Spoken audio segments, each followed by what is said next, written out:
Senate File 2456 is really a simple bill. It would allocate $5 million from the Renewable Development Account for KODA Energy to purchase equipment that will dispose of wood infested by the emerald ash borer and supporting a base load renewable source of electricity. KODA is a combined heat and power biomass plant located in Shakopee, Minnesota, and owned by the RAR Malting Company. Built initially and operated in partnership with the Shakopee-Midwakanton Sioux community. For those that don't know, RAR Malting is a family-owned business that's been around for over 175 years. And just about any beer that you consume or cook with, I always put beer in my chili, probably uses RAR malt in some form or fashion. Now, I don't have to tell you that Minnesota is facing an escalating crisis with the emerald ash borer. The infestation places significant burdens on our municipalities, our landowners, and our industries. The current disposal infrastructure is often at capacity, and that leads to infested wood either being burned outside or being allowed to rot, both which only make the problem worse. KODA already uses agribusiness waste like RAR's byproducts mixed with wood in Stacy's super secret recipe. RAR purchases the heat generated from this system and places it to replace its natural gas usage in 7 large industrial kilns. KODA and RAR are located in the Excel service area, and excess power is sold to Excel through a negotiated power purchase agreement.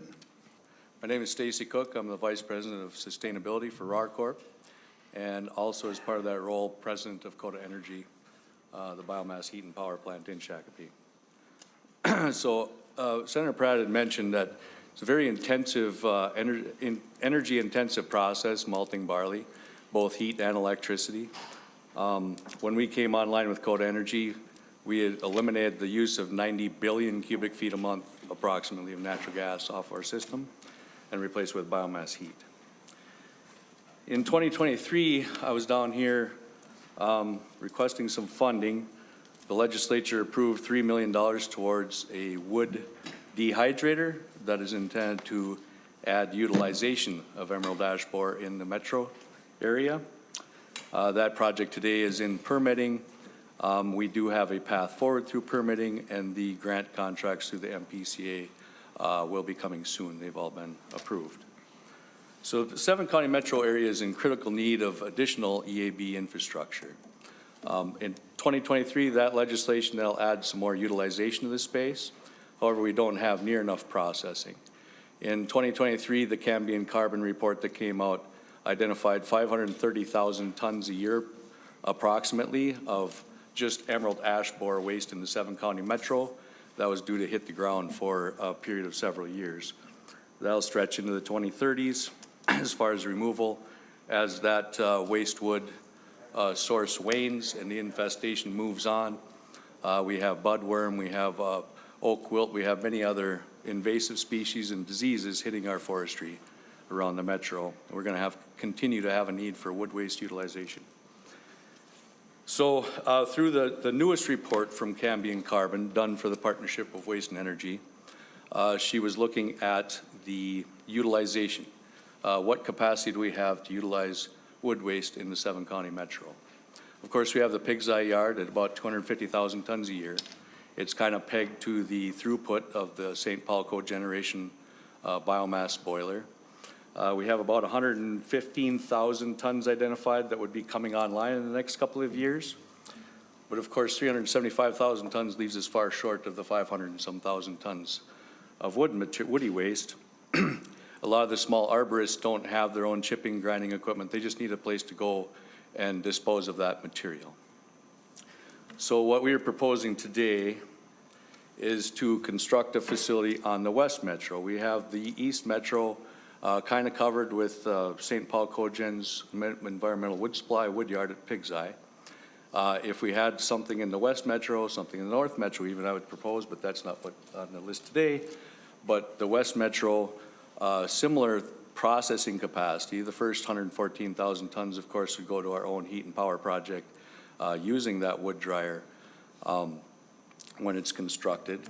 But we'd also like to be sorting out the tops and the limbs from the saw logs, potentially upcycling those saw logs. I'm on the Minnesota Wastewood Stakeholder Group that's run by the MPCA, so every month we're talking to all the waste removal companies, the tree removal companies. They all have piles that they've been storing, waiting for somewhere to send them to be utilized. A lot of those piles are heating up because there's just not enough places to put that material. Also on the board of directors of the Minnesota Biochar Initiative, so the use of this site, initially we would have a throughput of 114,000 tons. That would greatly help the utilization and processing capability in the 7-county metro for that wood waste. The next tranche would be sorting out the saw logs, try to upcycle those to any sawmills around, maybe into some heat-treated ash, which has some very unique qualities and value, and then maybe even into biochar. You know, we are situated where we could possibly get biochar into agricultural soils for those agricultural benefits, since we harvest a lot of barley to use in our malting operation. So this would be for purchasing equipment, setting up a large paved area, fence it in, chippers, grinders, excavator with a thumb, wheel loaders, all the stuff you need to move the wood around, load it into trucks, sort it, and take care of that.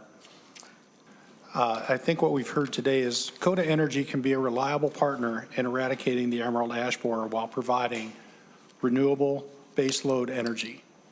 This is truly an opportunity for us where the environment, energy, agricultural, and manufacturing industries all have similar needs that can be solved. And not only is it resourceful, members, I would argue it's responsible for us to find a positive outcome for the use of the devastation caused by this invasive insect.